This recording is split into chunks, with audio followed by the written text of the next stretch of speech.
జై శ్రీరామ్. శ్రీమాత్రే నమః. శ్రీ గురుభ్యో నమః. నిజ జ్యేష్ఠ మాసంలో శుక్లపక్షంలో శుక్లపక్షంలో పక్ష ఫలితాలు ద్వాదశ రాశుల వాళ్ళకి, ద్వాదశ లగ్నాల వాళ్ళకి. నిజ జ్యేష్ఠ మాసంలో ఉన్న ఈ శుక్లపక్షంలో ద్వాదశ రాశుల వాళ్ళకి, ద్వాదశ లగ్నాల వాళ్ళకి గోచర గ్రహస్థితులు ఎలాంటి ఫలితాన్ని ఇవ్వబోతున్నాయి? ఈ ఫలితాన్ని ప్రసాదించే గ్రహ దేవతలు ఏ ఏ రాశుల్లో స్థితిలో ఉన్నారో ప్రథమంగా పరిశీలిద్దాము. రవి మిథున రాశిలో ఆయన సంచారం ఉంటుంది ఈ పక్షం మొత్తం కూడా. మంగళ్ మేషరాశి మరియు వృషభ రాశిలో ఆయన సంచారం ఉంటుంది. అంటే మొదటి 2-3 రోజులు ఆయన సంచారం మేషరాశిలో ఉంటుంది. ఆ తర్వాత వృషభ రాశిలోకి ఆయన సంచారం ఉంటుంది. 21వ తారీఖు వృషభ రాశిలోకి ఆయన సంచారం మారుతుంది. బుధదేవుడు మిథున రాశిలో ఆయన సంచారం ఉంది. 23వ తారీఖు నుంచి మిథున రాశిలోంచి కర్కాటక రాశిలోకి ఆయన సంచారం సాగుతుంది. గురు భగవానుడు దేవగురువైన బృహస్పతి కర్కాటక రాశిలో స్థితిలో ఉన్నారు. దైత్య గురువైన అసుర గురువైన శుక్రాచార్యుల వారు కర్కాటక రాశిలో స్థితిలో ఉన్నారు.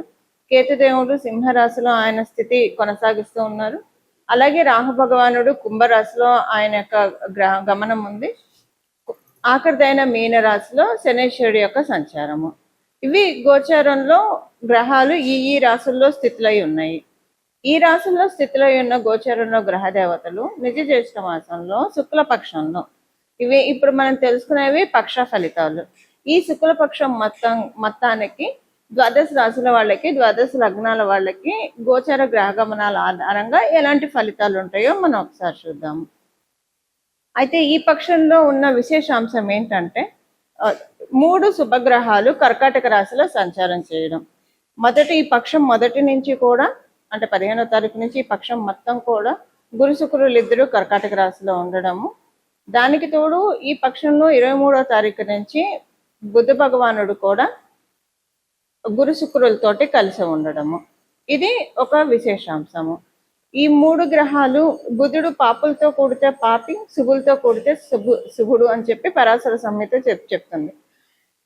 అందువల్ల 3 శుభగ్రహాలు కర్కాటక రాశి కాలపురుషుడు కుండలిలో, సహజ కాలపురుషుడు కుండలిలో చతుర్థ స్థానమైన కర్కాటక రాశి, అంటే మాతృస్థానం అని కూడా చెప్తున్న జ్యోతిష శాస్త్రము. ఈ స్థానంలో ఉండడం వల్ల ఎలాంటి బెనిఫిట్స్ ఉంటాయి, ఇంకా మిగతా గ్రహ గమనాల్లో కూడా మనం పరిశీలిస్తే ఎలాంటి ఫలితాలు ఉంటాయి. ఎందుకంటే మంగళ మరి మేష వృషభ రాశుల్లో ఆయన సంచారం ఉంటుంది. రవి మిథున రాశిలో సంచారం. మిగతా గ్రహ స్థితులను కూడా మనం అన్ని గ్రహాల యొక్క స్థితుల్ని బట్టి ఎలాంటి ఫలితాలు గోచర ద్వాదశ రాశి వాళ్ళకి, ద్వాదశ లగ్నాల వాళ్ళకి, 27 నక్షత్రాల వాళ్ళకి ఉంటాయో చూద్దాము. ఇదేంటంటే కర్కాటక రాశిలో ఈ 3 గ్రహాలు స్థితిలో ఉండడం చాలా శుభత్వాన్ని సూచిస్తాయి. ఏ విషయాలు కామన్ గా శుభత్వాన్ని అన్ని రాశుల వాళ్ళకి కామన్ గా ఉండే పాయింట్ ఒక 2-3 ఉన్నాయి ఈ పక్షంలో. అవి చెప్పి విడివిడిగా మీ రాశి ప్రకారము ఎలాంటి ఫలితాలు ఉంటాయో కూడా చూద్దాము. కామన్ గా అందరికి అప్లికేబుల్ అయ్యే పాయింట్ ఏంటంటే గృహంలో శాంతియుత వాతావరణం ఉంటుంది. ఒకవేళ మీ గృహంలో ఏమన్నా అలజడి ఇలాంటివి ఉన్నా కూడా అవి ఈ పక్షం వరకు మటుకు కమ్ డౌన్ అయ్యి వీలైనంత వరకు ప్రశాంతత, మీ జన్మజాతకం బాగోకపోయినా అసలు అంతకు ముందు మీతో కంపేర్ చేస్తే ప్రశాంతత చూస్తారు. మీ జన్మజాతకం బాగా ఉంటే చాలా ప్రశాంతత చూస్తారు. చాలా అంటే చాలా ప్రశాంతత ప్రతి ఒక్కళ్ళకి, ఇది అందరికీ అప్లికేబిలిటీ ఉంటుంది. అలాగే ఎవరైనా గృహ నిర్మాణ ప్రయత్నాలు చేసి ఆగిపోయి ఉంటే అవన్నీ మళ్ళీ ముందుకు సాగుతాయి. గతంలో కొన్ని ప్రయత్నాలు చేసి ఆపేసి కొంతమంది నిర్మాణాలు సగంలో ఆపేస్తూ ఉంటారు ఏదో ఒక కారణాల రీత్యా, అవన్నీ ఇప్పుడు ముందుకు సాగుతాయి.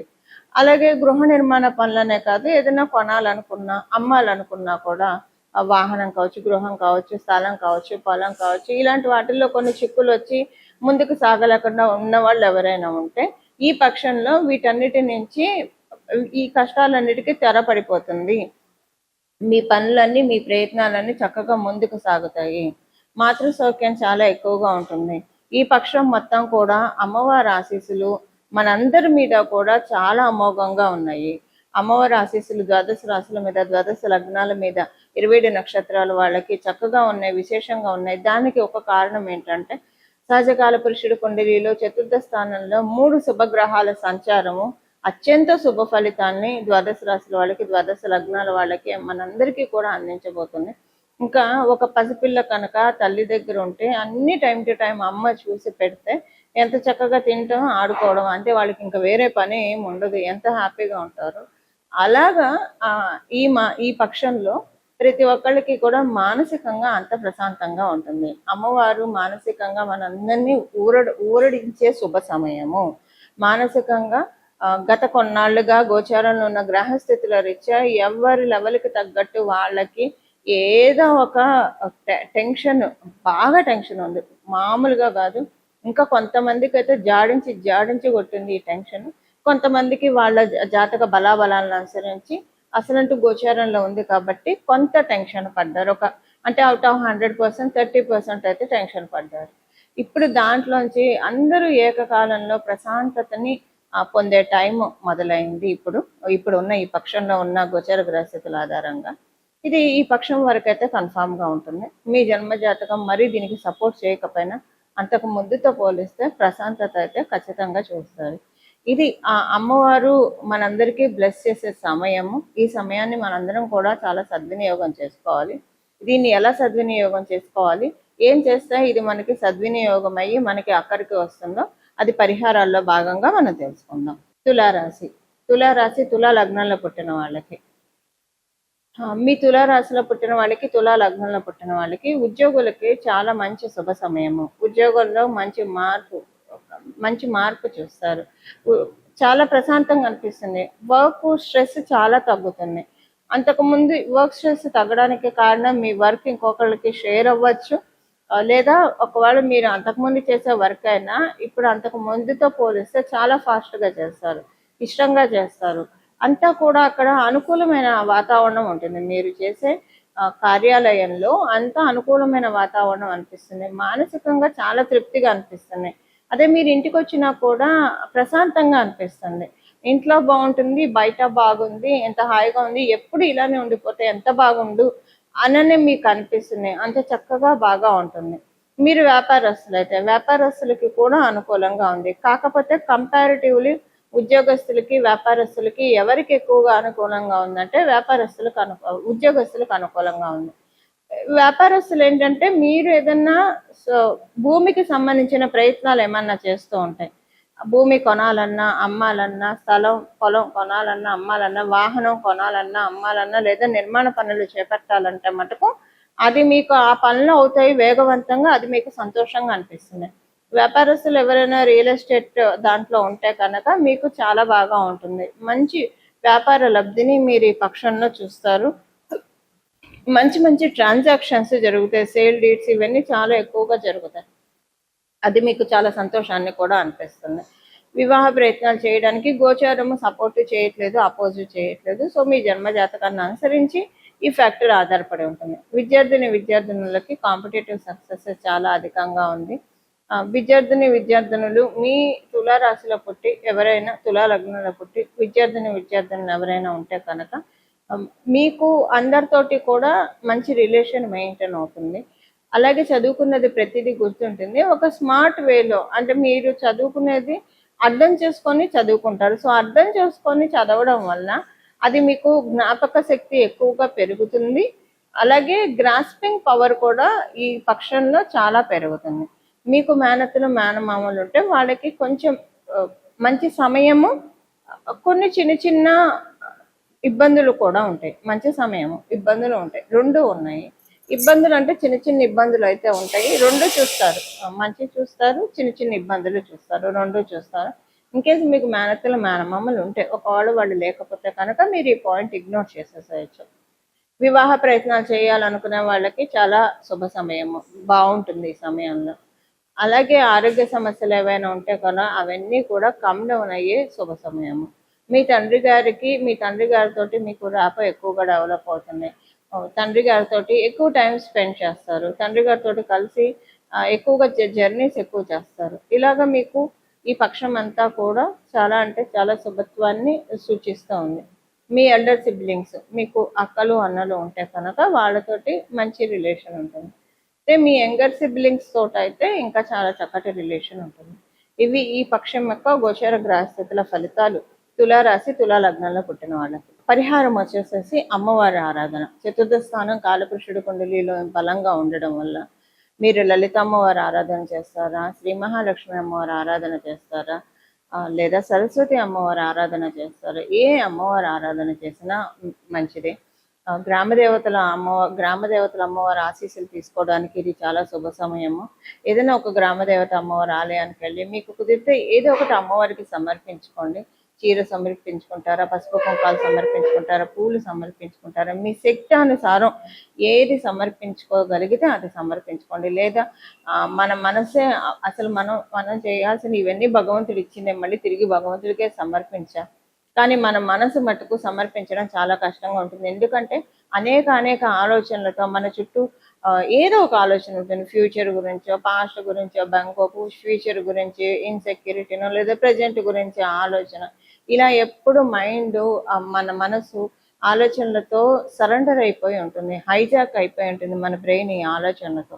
ఈ ఆలోచనలు లేకుండా మనసుని నిష్కల్మషంగా అమ్మవారి దగ్గర పెడితే అదే నిజమైన పూజ, అదే నిజమైన భక్తి సమర్పణ. అలా చేయగలిగితే ఇంకా మంచిది. మీరు ఏవి కూడా ఇవ్వక్కర్లేదు. కానీ మొత్తం 1000% కాన్సన్ట్రేషన్ మనం చేసే దేవీ దేవతల మీదే పెట్టాలి. ఒక్క ఆలోచన కూడా మైండ్లో రాకుండా.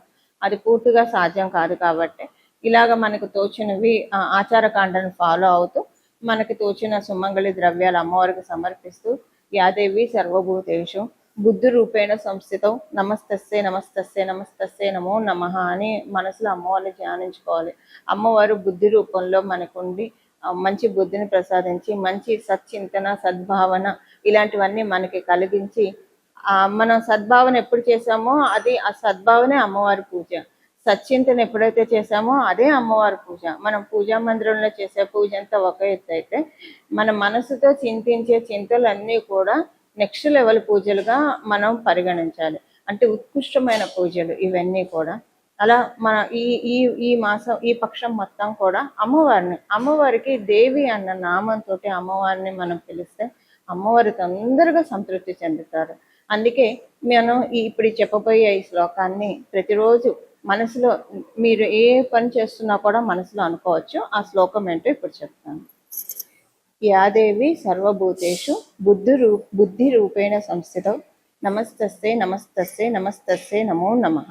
యాదేవి సర్వభూతేషు బుద్ధి రూపేణ సంస్థితం నమస్తస్సే నమస్తస్సే నమస్తస్సే నమో నమః. యాదేవి సర్వభూతేషు బుద్ధి రూపేణ సంస్థితం నమస్తస్సే నమస్తస్సే నమస్తస్సే నమో నమః. దీంట్లో మీకు ఏ కామ్యం ఉంటే అది మీరు చేర్చుకోవచ్చు. ఉదాహరణకి మీకు సరస్వతి అమ్మవారి కటాక్షం కావాలి, విద్యల్లో బాగా రాణించాలి, లేదా జ్ఞాపక శక్తి, ధారణా శక్తి అని అంటాం మనం సంస్కృతంలో. ధారణా శక్తి అంటే జ్ఞాపక శక్తి పెరగాలన్నా, మనం ఏదైనా సరే మంచి నిర్ణయాలు, తెలివిగల నిర్ణయాలు తీసుకోవాలన్నా, ఏదైనా సబ్జెక్టు స్టడీ చేయాలన్నా, అప్పుడు యాదేవి సర్వభూతేషు విద్యాలక్ష్మి రూపేణ సంస్థితం నమస్తస్సే నమస్తస్సే నమస్తస్సే నమో నమః. యాదేవి సర్వభూతేషు విద్యాలక్ష్మి రూపేణ సంస్థితం నమస్తస్సే నమస్తస్సే నమస్తస్సే నమో నమః. యాదేవి సర్వభూతేషు విద్యాలక్ష్మి రూపేణ సంస్థితం నమస్తస్సే నమస్తస్సే నమస్తస్సే నమో నమః. విద్యాలక్ష్మి అనే ప్లేస్లో మీరు సరస్వతి రూపేణ సంస్థితం అని పెట్టుకోవచ్చు, లేదా శారదా రూపేణ సంస్థితం అని పెట్టుకోవచ్చు, వాణి రూపేణ సంస్థితం అని పెట్టుకోవచ్చు, మీ ఇష్టం. ఇలా మీకు ఏ కోరుకుంటుంది. లక్ష్మీ కటాక్షం కావాలంటే యాదేవి సర్వభూతేషు శ్రీలక్ష్మీ రూపేణ సంస్థితం నమస్తస్సే నమస్తస్సే నమస్తస్సే నమో నమః. యాదేవి సర్వభూతేషు శ్రీలక్ష్మీ రూపేణ సంస్థితం నమస్తస్సే నమస్తస్సే నమస్తస్సే నమో నమః. యాదేవి సర్వభూతేషు శ్రీలక్ష్మీ రూపేణ సంస్థితం నమస్తస్సే నమస్తస్సే నమస్తస్సే నమో నమః. ఆరోగ్య సమస్యలు ఉన్నాయి. యాదేవి సర్వభూతేషు శక్తి రూపేణ సంస్థితం నమస్తస్సే నమస్తస్సే నమస్తస్సే నమో నమః.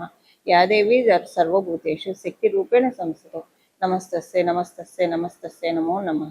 యాదేవి సర్వభూతేషు శక్తి రూపేణ సంస్థితం నమస్తస్సే నమస్తస్సే నమస్తస్సే నమో నమః. ఇలాగ ఒకవేళ మీకు కనుక పనులు చురుగ్గా చేయలేకపోతున్నారు, చాలా స్లోగా అవుతున్నాయి, పనులు ఏం ముందుకెళ్ళట్లేదంటే చైతన్య రూపేణ సంస్థితం అని పెట్టుకోండి. యాదేవి సర్వభూతేషు చైతన్య రూపేణ సంస్థితం నమస్తస్సే నమస్తస్సే నమస్తస్సే నమో నమః. యాదేవి సర్వభూతేషు చైతన్య రూపేణ సంస్థితం నమస్తస్సే నమస్తస్సే నమస్తస్సే నమో నమః.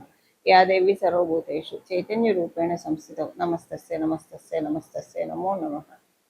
ఇవేమీ వద్దు, మాకు అమ్మవారి పాద చింతన కావాలి, అమ్మవారే మాకు కావాలని అనుకున్నవారు యాదేవి సర్వభూతేషు సత్వరూపేణ సంస్థితౌ నమస్తస్యై నమస్తస్యై నమస్తస్యై నమో నమః.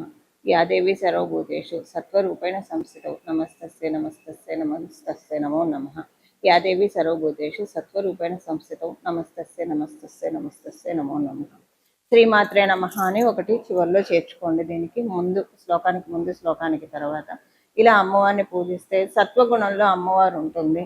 అమ్మవారికి సత్వ రజో తమో గుణాలు మూడు ఉంటాయి, కానీ సత్వగుణంలో లక్ష్మీతత్వం ఎక్కువగా ఉంటుంది. లలిత పరాదేవత శక్తి ఎక్కువగా ఉంటుంది. సో సత్వరూపంలో కూడా అమ్మవారిని మనం ఆరాధించవచ్చు. అసలు దేవి దేవి దేవి అంటూ ఉన్నామంటేనే మన అమ్మవారి వైపు జగదంబ, దేవి, పరమేశి ఇవన్నీ కూడా అమ్మవారికి అత్యంత ప్రీతికరమైన నామాలు. శ్రీమాత ఇవన్నీ కూడా అమ్మవారికి అత్యంత ప్రీతికరమైన నామాలు.